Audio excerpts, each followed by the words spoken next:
రామపహత్తారం దాతారం సర్వసంపదాం లోకాభిరామం శ్రీరామం భూయో భూయో నమామ్యహం.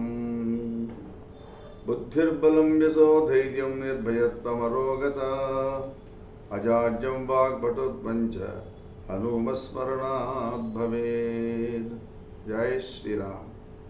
పలికెడిది భాగవతమట పలికించడివాడు రామభద్రుండట నే పలికిన భవహరమగునట పలికద వేరుండుగాధ పలుకగనేలా. నారద మహర్షి ధర్మరాజు గారు అడిగిన ప్రశ్నలు సమాధానం చెప్తూ ఉన్నాడు. అయ్యా, 4 వర్ణాల వాళ్ళు ఉన్నారే, వర్ణధర్మం. ఈ 4 వర్ణాల వాళ్ళకి ఏ ధర్మాలు వాళ్ళు ఏం చేయాలా అంటే ఆయన సమాధానం చెప్పాడు. ఇక స్త్రీల విషయం చెప్పాడు. స్త్రీలు ఎలా ప్రవర్తించాలి, భర్తతో ఎలా మెలగాలి. ఇప్పుడు స్త్రీలకి భర్త సాక్షాత్తు మహావిష్ణువుగా భావించాలి అని చెప్పాడు. సరే, బాగానే ఉందయ్యా, మరి మిగిలిన వాళ్ళ మాట ఏంటి అని అడిగాడు. అంటే అప్పుడేమన్నాడు, అయ్యా రజకులు అంటే చాకలి వాళ్ళు, నటకులు, కిరాతులు, మేదరులు, జాలరులు, చర్మకారులు, వీళ్ళంతా ఉన్నారు కదా. అంటే వీళ్ళు ఆక్యుపేషనల్ గ్రూప్స్. అంటే కుమ్మరి వాళ్ళు అనే ఈ 7 జాతుల వాళ్ళు చండాల, పుల్కస, మాతంగ జాతుల వారు వారి వారి కులాచార వృత్తుల్ని ఆచరిస్తూనే జీవించాలి. అయితే దొంగతనం చేయటం, ఇంకోటి హింసించడం అనేది మాత్రం తగదు. మానవులకి ప్రతియుగంలో కూడా సహజమైన ధర్మాలు ఇహలోక పరలోకాల్లో కూడా సుఖాన్ని కలిగిస్తాయంట. స్వధర్మే నిధనం శ్రేయ భరధర్మో భయావహ అని భగవద్గీత. నీ కులానికి నీ వర్ణానికి ఏ ధర్మం అయితే ఉన్నదో ఆ ధర్మాన్ని నువ్వు ఆచరించినట్లయితే నీకు సుఖం కలుగుతుంది. అలా స్వధర్మాచరణలో కనుక నిధనం, చావే కనుక వచ్చినట్లయితే ఈ బతికి ఉండి పాడైపోవడం కంటే ఆ చావే శ్రేయము అని చెప్పాడు.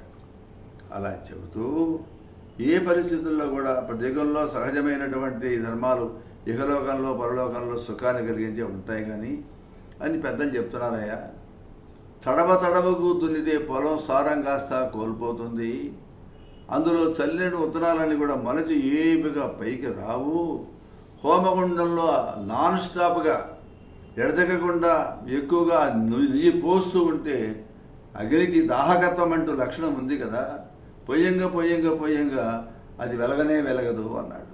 అందులో వేయించినటువంటి హోమ ద్రవ్యాలు నిరుపయోగమైపోతాయి. ఆ విధంగా నిరంతరం కూడా ఈ కామకలాపాలతో మన్మథమగ్నమైనటువంటి చిత్తం తర్వాత నిష్కామమైపోయి క్రమంగా విరక్తి పొందుతుంది అన్నాడు. అందుకనే ప్రజాకవి వేమన కామిగాని మోక్షగామిగాడు అన్నాడు. మొట్టమొదటి కామాన్ని జయిస్తే మోక్షాన్ని అందుకుంటాడు. అంటే మొట్టమొదటి కాముడై ఉంటాడు.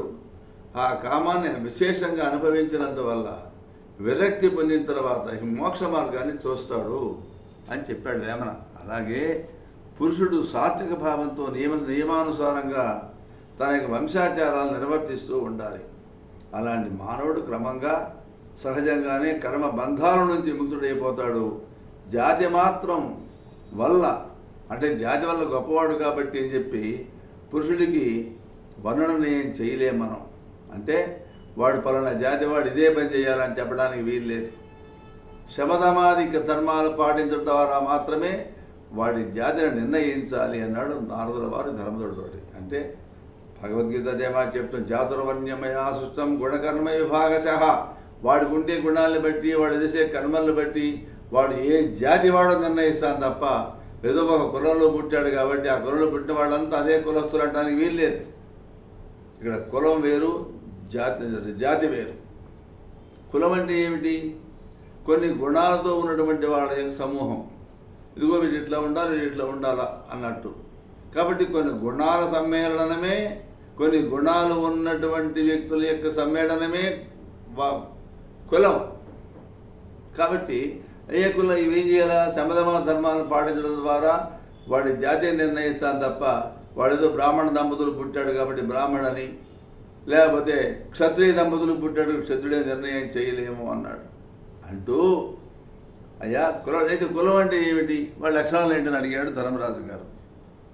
చెప్పి ఇప్పుడు ఆశ్రమ ధర్మాలు చెప్తూ ఉన్నాడు. ఇప్పటిదాకా వర్ణధర్మాలు అయిపోయినాయి, బ్రాహ్మణ క్షత్రియ వైశ్య శూద్ర వర్ణధర్మాలు అయిపోయినాయి.